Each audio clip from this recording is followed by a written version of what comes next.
Hello les amis, j'espère que vous allez bien. Moi c'est Stécie du compte Instagram et de la chaîne Les Sœurs Fileuses.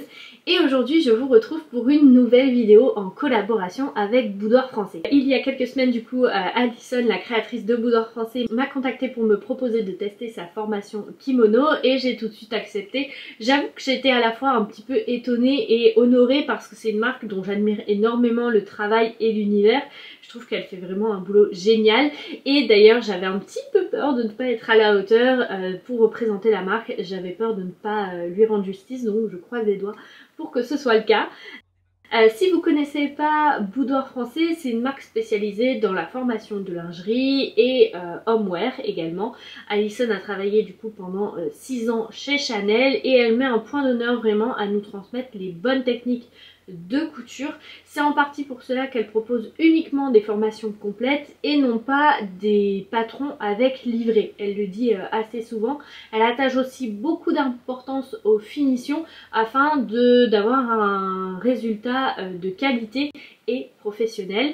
Je sais qu'avant elle proposait des formules d'abonnement avec des box matières et j'avoue qu'à l'époque j'avais voulu acheter une de ces box parce que je trouvais que les matières étaient toujours super belles.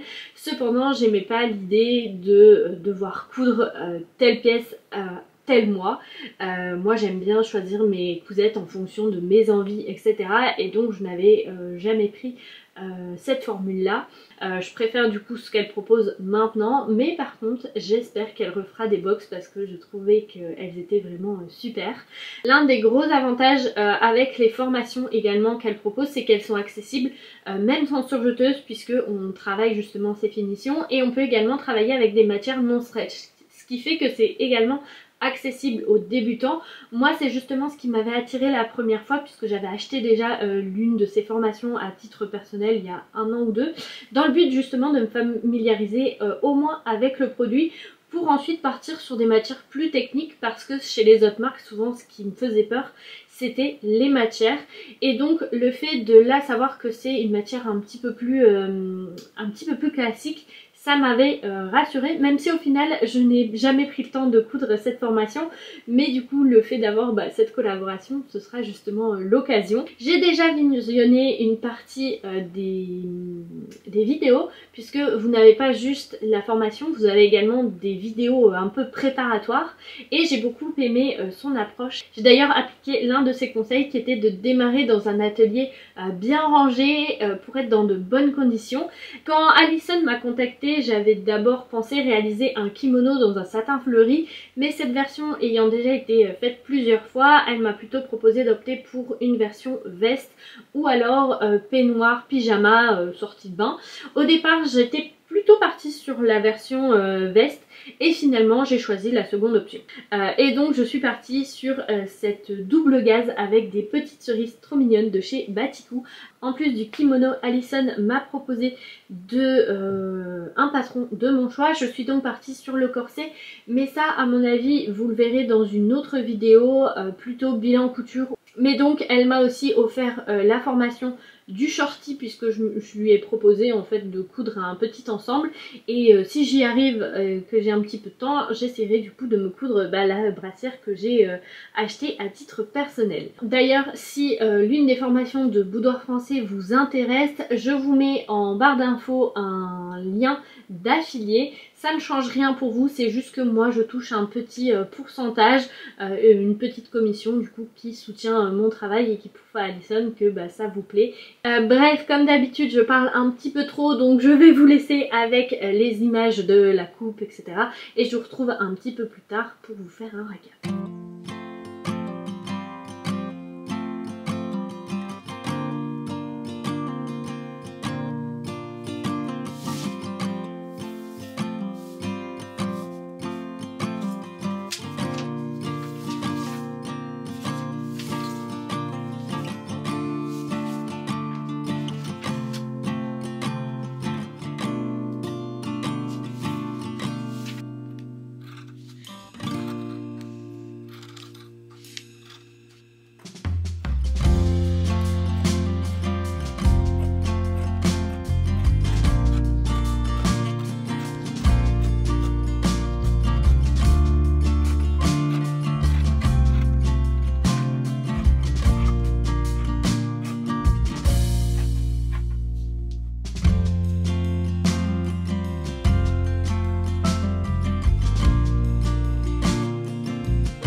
Je viens de terminer la coupe de tissu et peut-être que les plus attentifs d'entre vous auront remarqué un petit souci. En effet, je n'ai pas prévu assez de métrage pour faire le kimono et le shorty, et donc je me suis débrouillée comme je pouvais, mais il y a un petit... voilà. En fait, Alison dans la formation ne nous donne pas de métrage défini puisque c'est à nous de définir la longueur que l'on souhaite et donc de choisir notre métrage en fonction de la longueur qu'on va rajouter. On est donc censé imprimer le patron, voir pour la longueur et voir combien de métrage on aura besoin. Moi j'ai fait les étapes complètement dans le mauvais sens puisque j'ai commandé mon tissu avant même d'avoir regardé la formation, chose du coup à ne pas faire. Et donc du coup je n'ai pas commandé assez de tissu pour les 2 pièces et donc j'ai dû me débrouiller pour tout faire passer. Ce qui fait que je n'ai pas suivi exactement ce que Alison préconise puisque normalement on est censé rajouter du coup les métrages que l'on souhaite plus 10 cm pour l'ourlet pour avoir un ourlet de 5 sur 5.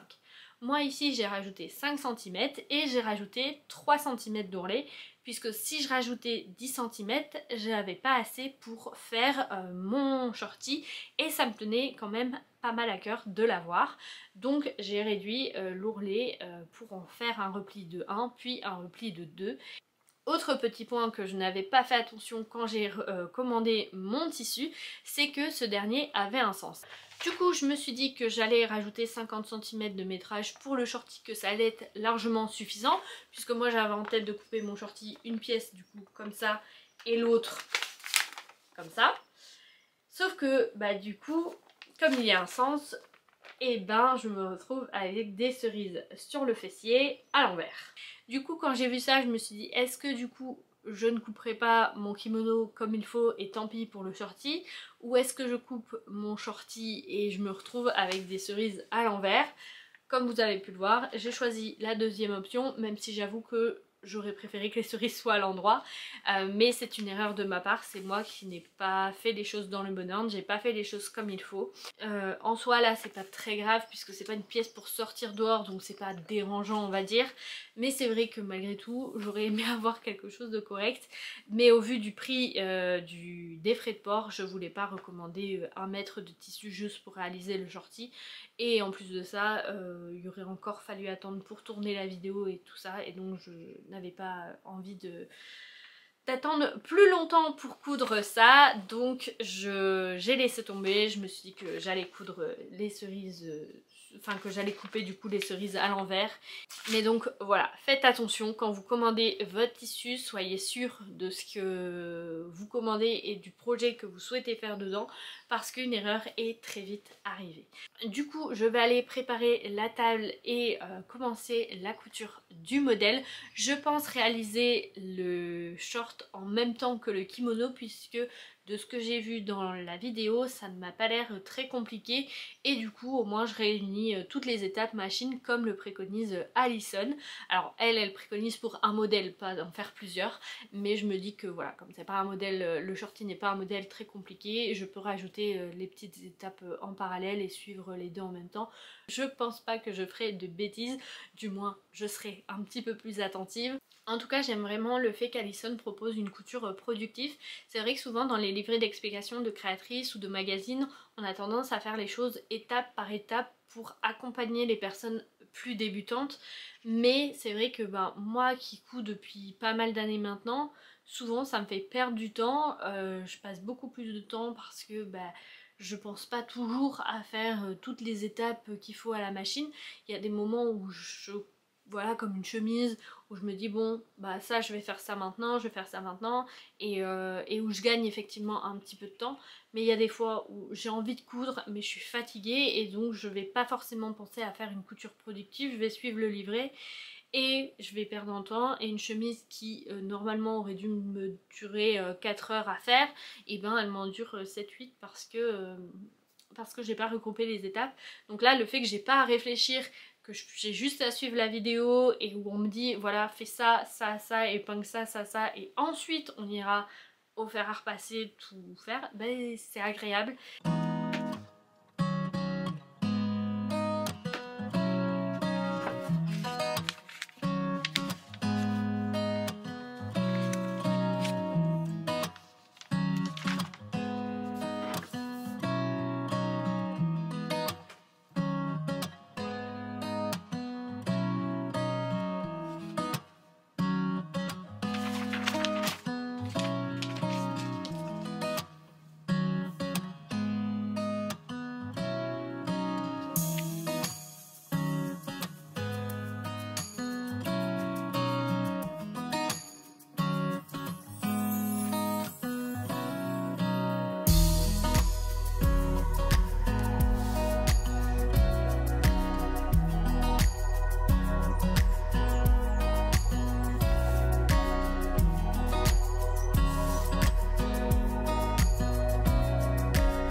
Alors, j'ai terminé d'épingler toutes mes pièces. Par contre, j'ai épinglé 2 fois plus que d'habitude parce que je sais pas si vous trouvez aussi, mais moi, la double gaze, je trouve qu'elle colle et donc c'est plus difficile à bouger lors de la couture que si on est sur un coton ou sur une viscose. Sur une viscose, on va pas avoir de mal à mettre le tissu correctement, que là, il va falloir vraiment l'aider. Donc j'ai préféré mettre 2 fois plus d'épingles pour dire de faire un petit peu moins attention lors de la couture. Ça a pris du coup un petit peu plus de temps, mais au moins je suis sûre d'avoir un résultat correct et ne pas devoir découdre, parce qu'en plus découdre sur de la double gaze c'est beaucoup plus compliqué, je trouve que c'est beaucoup plus fragile et donc je préfère éviter. J'ai donc déjà réalisé les coutures anglaises de mon shorty. Voilà, ici du coup la couture côté et la couture d'entrejambe. Et là du coup je vais continuer avec les coutures anglaises de mon kimono ainsi que mes poches et ma ceinture.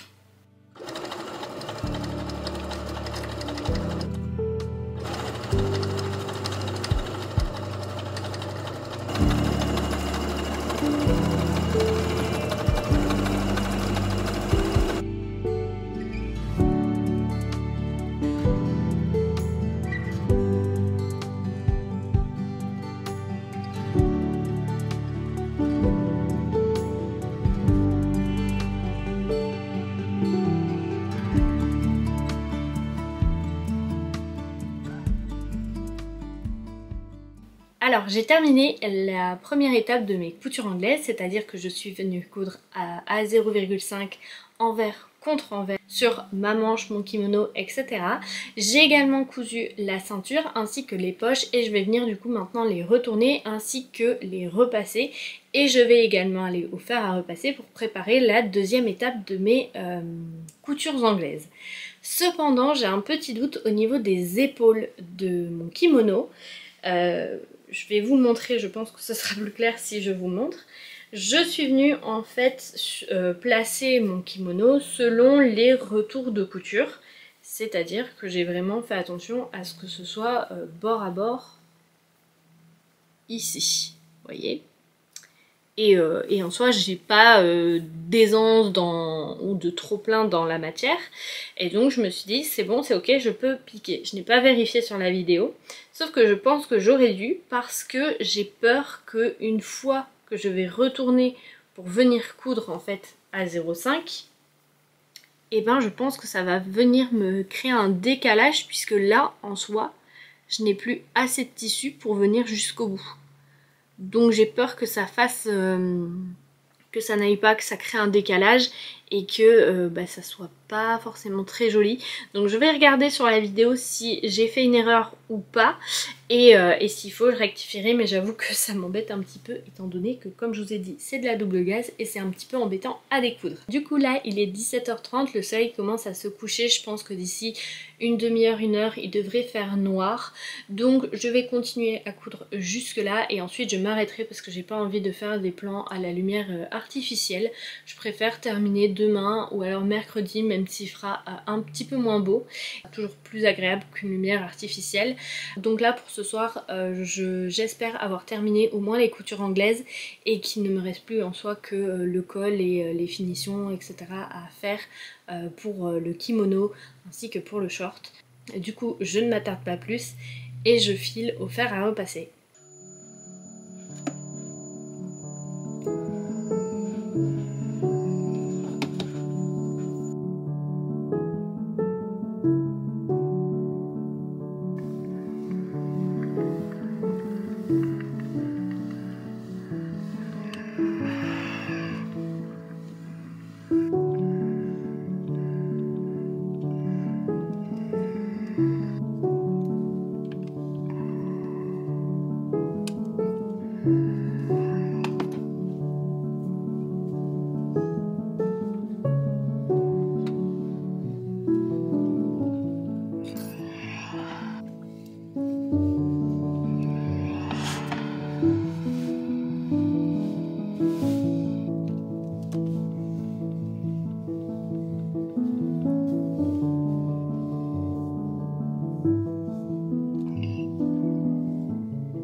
Du coup on se retrouve, on est mardi. Hier je n'ai pas cousu puisque j'étais beaucoup trop fatiguée pour ça, ce qui fait que j'ai préféré ranger. Mais en fait hors caméra, dimanche j'ai terminé du coup les coutures anglaises du kimono au niveau des épaules et des côtés, et j'ai également retourné la ceinture ainsi que les poches et fermé l'ouverture, repasser le tout, et on a un résultat vraiment impeccable. Au niveau des coutures anglaises, j'ai vraiment appris à les faire correctement. Il y a une étape déjà que je sautais parfois et dont j'avais vu notamment l'importance lors de la robe Colombe de Méthode Mathilde, donc celle-là je la connaissais un peu, mais il y a également un autre point que je ne faisais pas et qui change vraiment toute la donne. On a des finitions beaucoup plus précises, beaucoup plus jolies, et c'est vraiment une étape assez importante. Je sais pas pourquoi je la réalisais pas, parce qu'en soi ça m'a paru logique de le faire quand je l'ai fait, mais bon, parfois le cerveau ne veut pas. Du coup là ce que je vais faire c'est coudre le short, et uniquement le short, puisque je travaille dans quelques heures et je sais que si je le fais en parallèle, comme sur le kimono c'est les étapes qui prennent un petit peu plus de temps, etc., ça va me stresser. Du coup je préfère faire ça demain où je suis en repos et où je peux prendre tout le temps que je veux pour faire ces étapes qui demandent un petit peu plus de précision et de minutie, et en plus consciemment j'aurai fini une des pièces et ça m'angoissera un petit peu moins puisque j'ai d'autres projets à faire derrière. Bref, du coup je vais aller terminer mes coutures anglaises, faire également la couture de la fourche, et ensuite il me restera les ourlets et la ceinture. Au niveau de l'élastique, je ne sais pas si je l'ai, donc je devrais peut-être aller en chercher ou aller voir dans mon stock si j'ai ce qu'il faut, mais à part ça je pense que c'est possible que je l'ai fini aujourd'hui. Et donc si j'ai un petit peu de temps, je reviendrai vous donner du coup mon avis déjà sur le shorty.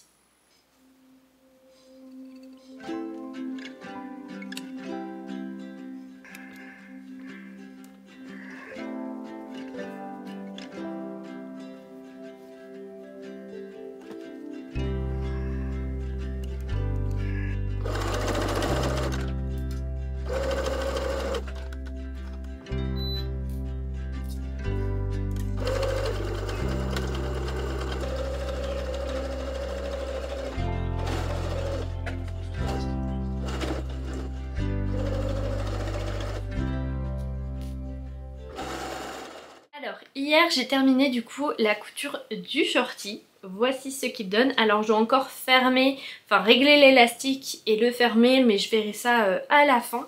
Mais je trouve vraiment super mignon. J'ai trouvé un côté positif au fait que les cerises sont sur l'envers au niveau de l'arrière. C'est qu'au moins je devrais pas chercher comment mettre mon short, dans quel sens il va. Alors j'aurais pu également mettre une étiquette, mais moi souvent les étiquettes ça a tendance à me déranger. Et un flocage sur de la double gaze, je trouve que c'est pas terrible.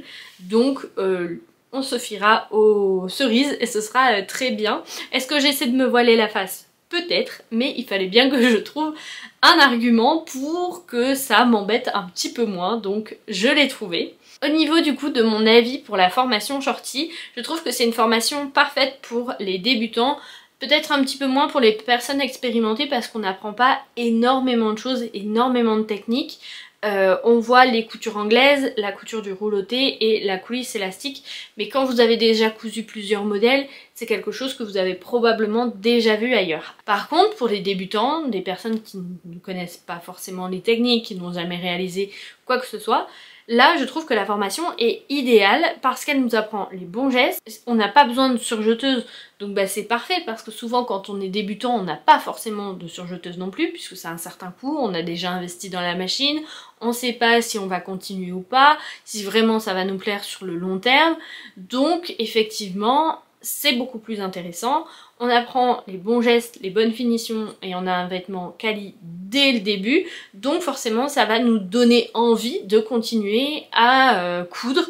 Du moins moi si j'avais eu une formation comme ça quand j'étais débutant, j'aurais adoré. Mais pour les personnes expérimentées, je conseillerais plus de partir sur un modèle type le kimono, le soutien-gorge ou les autres formations que propose Boudoir Français. Là au moins vous apprendrez peut-être davantage de techniques et davantage de choses intéressantes pour votre niveau. Donc là je vais aller coudre cet après-midi mon kimono et je vous tiendrai du coup au courant.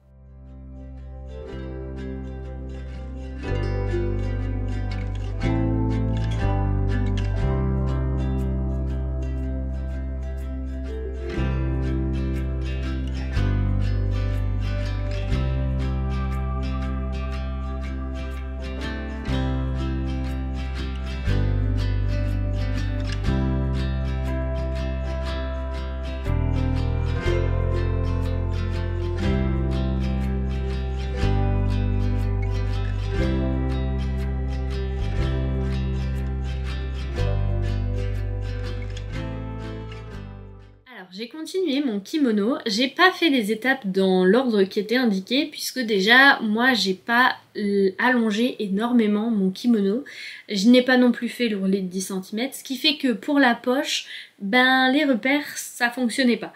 Donc j'ai préféré coudre mon ourlet en premier, voici ce que ça donne, j'ai fait un ourlet, un repli de 1 puis de 2 et je suis venue piquer à 1 mm.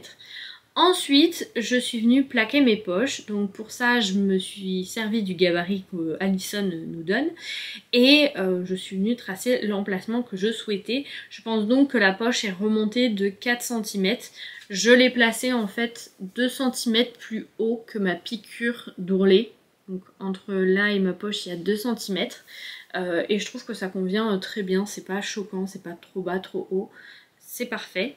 Par contre, je pense que j'aurais dû bâtir ma poche avant de passer à la machine, puisque lorsque je réalisais ma piqûre à la machine, lorsque j'arrivais près d'une épingle, ça avait tendance à faire comme s'il y allait avoir un pli, ce qui fait que du coup je bougeais un petit peu mon tissu pour éviter ce pli, et ma piqûre n'est pas très régulière. Alors c'est pas choquant, c'est pas dramatique, il n'y a pas genre 1 cm de décalage, donc je ne vais pas recommencer, mais c'est vrai que si j'avais bâti, je pense que la finition aurait été encore plus propre et ça aurait été peut-être un petit peu plus joli. C'est mon côté aussi un petit peu minutieux et perfectionniste qui parle, mais voilà, en soi ça c'est très bien comme c'est et je ne vais clairement pas dépiquer pour ça. Bref, je m'y remets du coup et je pense clairement que j'aurai terminé d'ici 1 heure ou 2.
Alors, je viens de terminer le kimono et j'ai pas mal de choses à vous dire.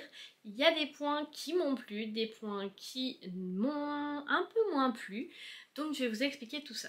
Tout d'abord, je vous fais un petit récap du coup de ce kimono. Premièrement, je vous avais dit que je pensais le terminer mercredi. Finalement, il y a eu quelques petites complications. En plus, je n'ai pas pu, le soir, j'étais pas chez moi, donc je n'ai pas pu terminer. Ce qui fait qu'on est vendredi actuellement. J'ai commencé à coudre vers 11h30. Là, il est 15h et je viens tout juste de terminer, sachant que j'ai fait une pause d'environ 1 heure pour manger et que j'ai rajouté une étape supplémentaire pour être plus à l'aise. Du coup là je vais vous expliquer des choses. Sachez que mercredi j'étais pas dans le bon état d'esprit pour coudre, donc je pense aussi que c'est ça que je n'ai pas apprécié cette partie là. c'est au niveau des manches. J'avoue que même encore maintenant, j'ai pas trop compris pourquoi on faisait cette technique-là. J'ai trouvé que c'était compliqué pour pas grand chose, mais il y a probablement une raison, il faudrait que je la demande à Alison. Du coup, au niveau de la manche, pour vous expliquer un petit peu et vous mettre dans le contexte de comment, on va pas venir mettre la manche bord à bord. On va venir la décaler d'1 centimètre par rapport à l'emmanchure et on va venir coudre à 1,5, à 0,5 si on prend la manche, si on parle de la manche. Ensuite, on va venir prendre la valeur de couture laissée et venir rabattre le bord contre la surpiqûre qu'on vient de faire. Puis on va venir réaliser à nouveau une piqûre autour de l'emmanchure.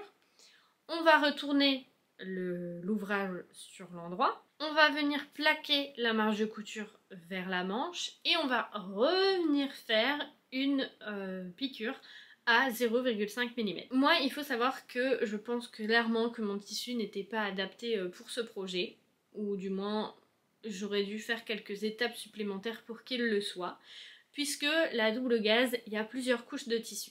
Ce qui fait que quand je suis venue rabattre, il y avait des morceaux qui dépassaient de la piqûre, d'autres qui ne voulaient pas se mettre convenablement, et donc je pense que j'aurais dû rajouter une piqûre pour maintenir le tout, pour ensuite venir plaquer plus correctement. Mais après, pour les filochages, ça réglait pas le problème, ou alors il aurait fallu que je fasse un surjet, mais bon, le but est de ne pas utiliser sa surjeteuse dans cette formation, donc ça n'avait pas grand intérêt. Mais du coup, je n'ai pas fait cette étape de maintien de toutes les épaisseurs de la gaze, et je suis venue réaliser comme elle l'indiquait, sauf que, étant donné que ça bougeait, etc., c'était pas régulier, et donc je me retrouve avec ceci sur l'envers. Donc il y a des endroits où bah, c'est pas piqué à ras, d'autres où c'est piqué un petit peu plus à ras, et la couture fait un peu ça, ce qui me plaît un petit peu moins. Alors c'est sur l'envers, on le voit pas sur l'endroit, mais du coup c'est vrai que j'étais un petit peu mitigée, je me suis dit pourquoi on fait pas tout simplement une couture anglaise qu'on vient retourner et ensuite on vient surpiquer, ce serait quand même beaucoup plus simple. De plus, comme il y a les épaisseurs également de couture anglaise, etc., et ben j'ai pas réussi à bien rabattre ma valeur de couture à l'intérieur. Et du coup bah, on voit le bord de ma valeur de couture. Je pense également que pour les tissus plus épais, comme ce que j'avais en tête au départ, c'est-à-dire un tissu matelassé, cette finition n'est pas adaptée étant donné que, bah, pareil, pour rentrer le tissu, ça va être plus compliqué ou alors il va falloir rajouter un petit peu de marge pour être un petit peu moins embêté. Après, je pense que pour un tissu matelassé, il vaut mieux partir sur la formation qu'Alison justement vient de sortir avec des finitions avec des galons ou des biais, pour être sûr d'avoir quelque chose de plus correct et convenable, parce que même au niveau du col, j'avoue que j'ai des doutes. Et si vous voulez un tissu un petit peu plus épais, privilégiez peut-être un coton ou éventuellement un jacquard fin, mais pas du coup les matelassés. Je pense que ça sera beaucoup trop épais. Autre point, c'est le col. Alors honnêtement, je pensais que ça allait être beaucoup plus compliqué que ça, notamment à cause de la pointe. Et finalement, si on prend son temps, si on fait les choses convenablement, ça se passe bien. C'était pas le cas mercredi et j'ai donc laissé de côté le kimono mercredi pour venir le terminer du coup aujourd'hui vendredi, puisque vraiment mercredi j'étais pas patiente et ça n'allait pas. J'ai d'ailleurs un petit peu abîmé mon tissu au niveau de la pointe sur l'un des côtés à cause de ça. Je vous explique. Déjà au niveau de la première étape de pose du col, j'ai eu un doute. Je suis donc venue tracer mes valeurs de couture à 1 cm. Et puis je suis venue mettre la pointe de ma valeur de couture sur le bout au niveau d'ici. Parce que sur la vidéo, quand on avançait dans les étapes, on voyait que ça dépassait un petit peu, mais je savais pas de combien et j'avais peur de ne pas laisser assez ou de laisser un petit peu de trop et d'ensuite ne pas savoir en fait retourner. Je pense d'ailleurs que l'étape où on vient poser le col et où justement on doit laisser dépasser un petit bout devrait être visible. D'ailleurs c'est un point où j'étais un petit peu déçue que ce soit pas, qu'on n'ait pas un zoom en fait ou une explication un petit peu plus précise où on nous dise tout simplement laisser dépasser un petit peu le tissu parce que si je suis débutant, je vais pas forcément penser qu'il faut peut-être que je laisse une petite pointe. Si je suis le tuto à la lettre, je vois pas forcément, ou même c'est peut-être pas un point auquel je vais faire attention quand je suis débutant. Donc je pense que ce passage là où on vient épingler en fait la pointe du col mériterait un petit zoom, un petit plan supplémentaire pour être sûr qu'on le fasse correctement. Autre chose, c'est qu'il y avait énormément d'embus et j'ai eu un petit peu peur de ne pas réussir à le résorber. Après, comme je vous ai dit, mon tissu bouge beaucoup, donc je pense qu'il s'est peut-être davantage déformé, mais quand j'ai positionné mon col comme le préconisait Alison, donc en mettant 4 épingles, etc., je me suis dit que ça n'allait jamais aller. J'ai donc juste mis les épingles au niveau des pointes et au niveau du milieu dos, et ensuite j'ai résorbé l'embu en tirant un petit peu sur mon tissu, etc., et en le positionnant comme ça pour plus de facilité. J'ai aussi un petit peu hésité à mettre une bande de thermocollant droit fil au niveau de l'encolure pour justement qu'elle évite de se déformer. Je pense que ça peut être intéressant. Ce que j'ai également fait au niveau du col, c'est que au départ j'avais mis des épingles, puis je me suis dit qu'il serait mieux de bâtir. C'est donc ce que j'ai fait, sauf que c'était mercredi, que je ne l'ai pas fait correctement, et donc en plus de ça, quand je suis passée à la machine, je n'ai pas utilisé ce petit outil très pratique et mon point d'arrêt a fait un peu un zigzag, n'importe quoi, c'était pas propre, donc je me suis dit écoute, laisse tomber, on verra ça plus tard. Et donc aujourd'hui j'ai enlevé les points, c'est comme ça que j'ai notamment abîmé mon tissu, et donc par précaution ce que j'ai fait, c'est que je suis venue faire un point à la main tout le long pour cacher ma couture parce que avec le fil de bâti je ne l'avais pas fait correctement. D'ailleurs il y a une étape que moi je fais que j'ai fait en plus, c'est que je suis venue au fer à repasser faire un repli de 1 cm pour pouvoir mettre mon col convenablement sur ma valeur de couture. Alison, elle ne le fait pas, elle joue en fait avec ses doigts pour bien placer la matière, donc elle replie en fait au fur et à mesure de sa couture. Mais moi j'avais peur de ne pas avoir quelque chose de beau et de régulier, donc j'ai préféré faire cette étape là. Donc je suis venue réaliser un point à la main tout du long pour qu'on ne voit pas du tout la couture en dessous, qui est en dessous. Et ensuite je suis venue réaliser de nouveau une piqûre à la machine parce que comme je vous ai dit j'avais abîmé mon tissu au niveau de la pointe et j'avais peur qu'avec juste un point main, lorsque je le laverai en machine ou une fois que je le porterai, et bien tout se déforme et que finalement ça s'effiloche et que je ne puisse pas rattraper la chose. Donc j'ai préféré faire une surpiqûre en plus, même si j'avoue que je préférais le résultat avec le point à la main. Du coup, je vous ai dit que j'avais terminé le kimono, mais en réalité c'est pas vraiment le cas puisque j'ai oublié les passants. Je ne sais pas où je les ai mis, du coup il faut que je réalise mes passants puisque je les ai complètement oubliés et je pense que ça sera mieux. Au niveau de la ceinture, je trouve qu'elle est un peu courte, j'aurais préféré qu'elle soit plus longue et donc je vais noter de l'agrandir pour les prochaines fois puisque là vraiment on sait juste en fait le nouer et laisser pendre les pans, mais moi j'aime vraiment faire un petit nœud joli, donc là elle est un petit peu trop courte à mon goût. Au niveau des manches, j'ai réduit de 5,5 cm et j'ai fait un ourlet de 1 et puis de 2. Cependant je pense que j'aurais dû recouper encore un peu parce que là elle m'arrive à ce niveau-ci et moi j'aime vraiment quand ça m'arrive au niveau du poignet. Au départ elle m'arrivait là, donc clairement beaucoup trop long, et comme en plus je suis Miss Catastrophe, je préfère quand mes manches sont un petit peu moins longue. Je ne sais plus si je vous l'ai dit, mais lorsque vous allez venir coudre votre pointe au niveau du col, n'hésitez pas à utiliser ce petit objet pour plus de facilité parce que comme je vous ai dit, moi au départ je tirais sur les fils et donc mon zigzag a fait, enfin mon point d'arrêt a fait un peu un zigzag, tandis qu'avec ça j'ai un point d'arrêt qui est correct parce que comme en plus il y a de l'épaisseur et que c'est petit, et c'est un petit peu plus compliqué, donc ceci vous aidera. Du coup c'est tout pour le kimono, je pense avoir tout dit, vous avez fait un point sur un petit peu tout. Dans l'ensemble je suis très satisfaite de cette formation, même s'il y a des points que j'ai moins appréciés que d'autres, c'est toujours bon de les apprendre. Il y a plein de petites techniques, notamment ne pas cranter les angles mais venir les plier d'une certaine manière pour ensuite pouvoir les plier, ou laisser davantage de fil lorsqu'on vient coudre l'ourlet pour faire la finition au point à la main ici et ne pas laisser ça ouvert. Plein de petites choses comme ça qui sont hyper intéressantes et qu'on pense pas toujours. Mais voilà, il y avait plein de points très intéressants et dans l'ensemble je suis très satisfaite. Je pense par contre que c'est plutôt pour un niveau débutant ayant déjà cousu des pièces que vraiment débutant.